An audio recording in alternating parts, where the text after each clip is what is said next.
کے اندر بتایا کہ انسان بڑا خوش نصیب ہے جو حافظ قرآن ہو گیا. کیوں؟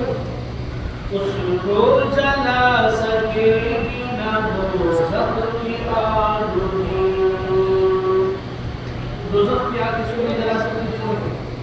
اس کو جلا سکے گی نہ دوزخ کی آگ بھی.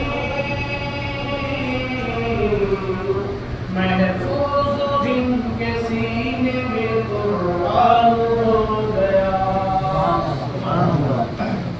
ان کو جلا سکے گی نہ دوزخ کی آگ بھی. محفوظ جن کے سینے میں قرآن ہو گیا. پھر اتنا ہی نہیں دوزخ کی آگ نہیں جلائے گی بلکہ آخرت کے اندر حافظ قرآن کے والدین کے لیے کیا اجر ہے دیکھیں.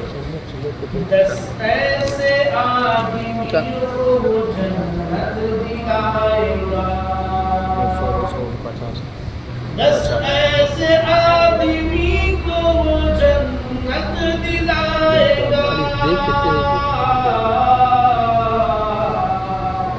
جو حافظ قرآن ہوتا ہے وہ تو جنت ہی ہے، لیکن اس کے ساتھ ساتھ انہیں 10 آدمیوں کو جنت میں کیسے جا سنی.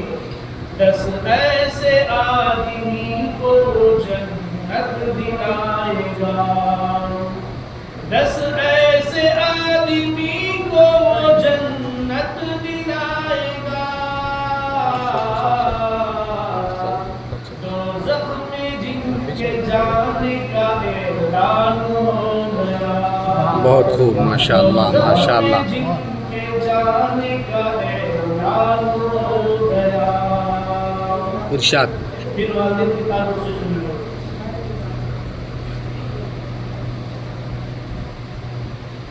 وہ والدین حشر کے دن ہوں گے تاجدار. ہم حدیث کے اندر سنتے رہتے حشر کا میدان ہوگا، بہت سارا مجمع سامنے ہوگا، لیکن وہاں پر کچھ لوگوں کو کوٹھی کے اندر بٹھا کر سونے چاندی کے کوٹھی پہنائی گئی. تو اس وقت انبیاء کہیں گے اللہ یہ کون سے نبی کے لیے اتنی بہترین قیمتی ہیرے جواہرات کے تاج پہنایا جا رہا. کہا جائے گا یہ انبیاء نہیں تھے. پھر فرمایا انبیاء نے تو کچھ اتنا عزت ان سے کیوں نوازا جا رہا. تو ان کو کہا جائے گا یہ وہ والدین ہیں جن کی اولاد حافظ قرآن تھی.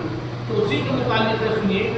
وہ والدین حشر کے دن ہوں گے تاجدار. وہ والدین حشر کے دن ہوں گے تاجدار.